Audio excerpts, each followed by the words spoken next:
बिना कप्तान के आरजेडी कब तक चलेगी? जगदानंद सिंह पार्टी के प्रदेश अध्यक्ष 1 महीने हो गए पार्टी दफ्तर नहीं आ रहे हैं। अरे पार्टी दफ्तर कप्तान तो अभी भी वही ना है, तो पार्टी दफ्तर नहीं है। देखिए आजकल टेक्नोलॉजी का युग है, कहीं भी बैठ कर करके ये जो चुनाव है, चुनाव में भी जगदा बाबू बैठ कर करके मॉनिटरिंग कर रहे थे। जी, तो ये ऐसा नहीं है। जगदा बाबू हमारे सम्मानित नेता हैं, सम्मानित अध्यक्ष हैं। कल मोकामा और गोपालगंज इन 2 सीटों के लिए वोटिंग है। 6 नवंबर को नतीजे आने हैं। आरजेडी को यह भरोसा है कि मोकामा और गोपालगंज दोनों उपचुनाव के नतीजे आरजेडी के पक्ष में होंगे।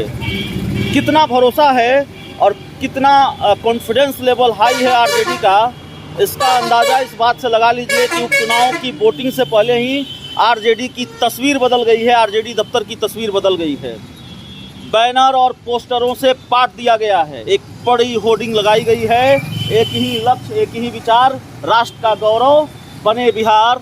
और एक तरफ तेजस्वी यादव और दूसरी तरफ लालू यादव। हम बात करेंगे, हमारे साथ आरजेडी के प्रदेश महासचिव भाई अरुण हैं। भाई अरुण इन दिनों बड़े चर्चा में रहे हैं, तो उस पर भी बात होगी क्यों चर्चा में रहे हैं। लेकिन भाई अरुण, इतना भरोसा है मोकामा और गोपालगंज के उपचुनाव के नतीजों पर? पहले ही पार्टी दफ्तर का रंग बदल गया है, पार्टी दफ्तर की तस्वीर बदल गई है। इसमें लगा हुआ था बैनर, पुराना हो गया था जी, इसके कारण जो नया बैनर लगा है, बैनर तो लगना ही चाहिए। हर एक बैनर नहीं, एक बैनर हमने देखा है आरजेडी दफ्तर के बाहर जो बैनर लगा हुआ था भाई अरुण, वो उसमें सिर्फ तेजस्वी यादव की तस्वीर थी। अब लालू यादव भी आ गए हैं। नहीं, लालू यादव का भी बिना लालू के तो कुछ हो ही नहीं सकता। क्या मैं गलत कर रहा हूँ? सिर्फ तेजस्वी यादव बहुत पहले की आप बात कर रहे हैं। लालू जी तो आरजेडी के भगवान हैं, आरजेडी के वो नींव है, आरजेडी का वही मेन है। जो कहिए कि करता धरता तुम्हें व माता क्या पिता तुम्हें बता। लालू जी के अलावा जो भी है, लालू जी और तेजस्वी जी है, बाकी सब लोग हैं जरूर। लेकिन लालू जी ने जो निहित किया, लालू जी ने तेजस्वी यादव, लेकिन नेता तो एक ही होता है। अब बीजेपी में बताइए ना ये किसका फोटो लगता है? नरेंद्र मोदी और अमित शाह का। देखिए उसमें कि अगर आरजेडी ने लालू जी और तेजस्वी यादव का फोटो, तो लालू जी और तेजस्वी जी नेता हैं हमारे, एक राष्ट्रीय अध्यक्ष है या एक उप मुख्यमंत्री है। तो कल वोटिंग है मोकामा और गोपालगंज के लिए, क्या होता हुआ देख रहे हैं? वोटिंग कहाँ, कहीं कोई लड़ाई है कहाँ? इसमें भी लड़ाई आपको लग रहा है कि गाय में लड़ाई है? बीजेपी अंतिम वक्त में चिराग पासवान को उतार देती है मोकामा में, गोपालगंज में। अच्छा, तो बिहार की जनता बेवकूफ़ है क्या? बिहार के जितने लोग हैं वो जान रहे हैं कि ये जो दलित समाज के लोग हैं, जो दलित वोटर है, वो समझ रहे हैं कि बीजेपी इसको यूज करने के लिए उतार देती है। तो लोग जब जान जाता है, ऐसे अगर नेचुरल अलायंस हुआ तो उसको हम समझ सकते हैं या पब्लिक भी समझती है। लेकिन अब ये नेचुरल अलायंस तो है नहीं, ये एक बैग बीच में ला कर के मोदी अपना घुसवा देना कि कैसे हराने के लिए। जनता जानती है और जनता उससे, हमारी शुभकामना है उनको, चिराग जी को, लेकिन उनको जाने और आने से कोई फर्क नहीं पड़ता। लेकिन एक सवाल है भाई अरुण, अभी भी मुख्यमंत्री नीतीश कुमार कहते हैं तेजस्वी को आगे बढ़ाना है। बड़ा चर्चित बयान रहा, उन्होंने इशारा करके कहा कि भाई अब तो इसी को आगे बढ़ाना है। बड़ा नागवार गुजरा है महागठबंधन के ही एक सहयोगी दल को। जीतन राम मांझी की पार्टी है हिंदुस्तानी आवाम मोर्चा, उसके प्रवक्ता कर रहे हैं बिना कोऑर्डिनेशन कमेटी के कैसे आगे बढ़ाने का फैसला हो जाएगा? कोऑर्डिनेशन कमेटी में निर्णय लीजिए ना। अच्छा, एक बात बताइए जी, बाप बेटा को आगे बढ़ाने के लिए क्या करता है? जी, बाप या चाचा जो है तो बेटे को ना आगे बढ़ाएगा। हमारा जब उम्र ढलने लगेगा तो हम कहेंगे कि मनोज यादव को आगे ला करके बढ़ाना है। तो ये तो सिस्टम है, और ये सिस्टम नीतीश जी जान रहे हैं कि तेजस्वी देश का भविष्य है और इसे आगे बढ़ाना है। तो उन्होंने इशारा किया देश की जनता को, बिहार की जनता को। मांझी जी की पार्टी जो कर रही है अभी कोऑर्डिनेशन कमेटी बनेगी तब आगे बढ़ाना है। मांझी जी की पार्टी क्या कह रही है, ये तो कोऑर्डिनेशन कमेटी की बैठक होगी, इनको भी तो ये बात सार्वजनिक तौर पर नहीं कहनी चाहिए। सब बैठक में आप उठाते मुद्दा है, चलिए सबका अपना अपना पार्टी अलग अलग है, तो राय और विचार अलग हो सकते हैं। लालू यादव की पार्टी और नीतीश कुमार की पार्टी का एक है, एक हो गया, विचारधारा शुरू से एक है। आप देखिएगा, ये भी सामाजिक न्याय धर्मनिरपेक्षता पर है, वो भी सामाजिक न्याय धर्मनिरपेक्षता पर है। ऑपरेशन लोटस का खतरा मंडरा रहा है। बीजेपी ने दावा किया है कि आपको छोड़ दिया है, आपको भकस दिया है। इस बार बीजेपी ने दावा किया है कि जेडीयू के कई विधायक बीजेपी के संपर्क में हैं। बीजेपी तो पूरे देश में यही सब करते रहती है, लेकिन बिहार का जो नेता है, बिहार का जो विधायक बिकाऊ कौन है? जदयू और ये सब जितना लोग हैं बिकाऊ है, ये सब अब बिकने उकने वाला नहीं है। वो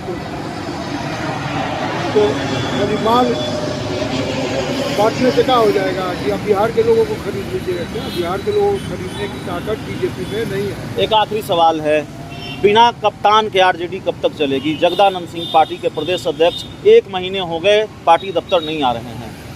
ये पार्टी दफ्तर कप्तान तो अभी भी वही ना है, तो पार्टी दफ्तर नहीं है।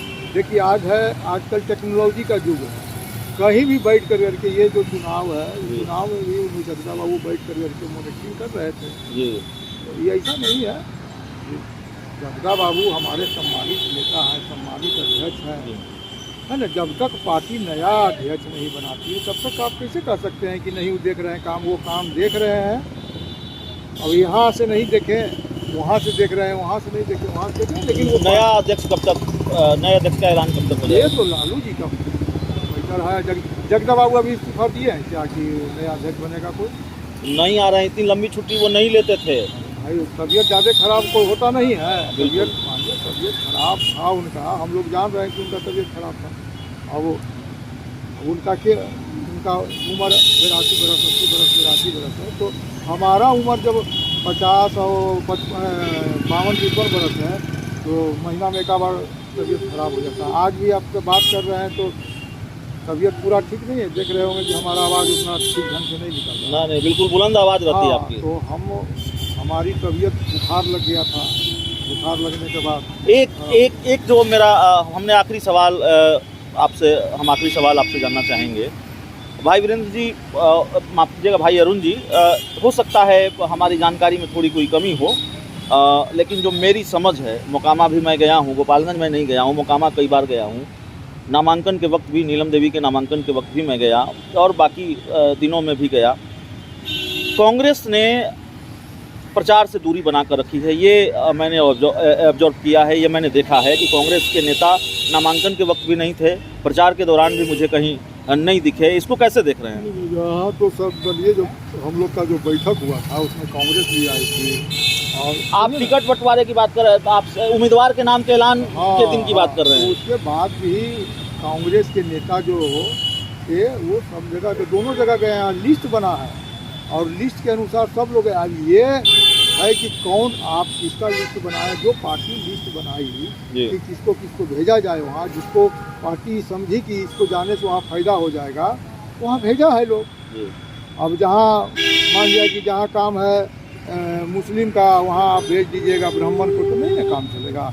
वो पार्टी हिसाब से बनाती है, रणनीति बनाती है। लेकिन दिखे नहीं कांग्रेस के कोई नेता, ईमानदारी से मैं बता रहा हूँ। नहीं गए हैं, सब दोनों जगह गए हैं। इसलिए पूरा महागठबंधन एक है जी। जीतन राम मांझी हो, कांग्रेस हो, जदयू हो, राजद हो, कहीं कोई चीज नहीं है। कोई खिलाफ में आपको बयान दिए? कोई खिलाफ में बयान नहीं दिए। सब लोग दोनों जगह जीता। जब आप कैंडिडेट को घोषित करने में आपकी सहमति है जी, तो जिताने में सहमति क्यों नहीं? तो सोचने की बात है। और ये जान लीजिए कि हमारा कैंडिडेट एकदम 101% दोनों जगह से विजयी है। तो आरजेडी दोनों सीटों पर जीत रही है। उपचुनाव के नतीजों से पहले, उपचुनाव में वोटिंग से पहले आरजेडी का ये दावा, और एक पोस्टर भी उपचुनाव में वोटिंग से पहले लगा दिया गया है।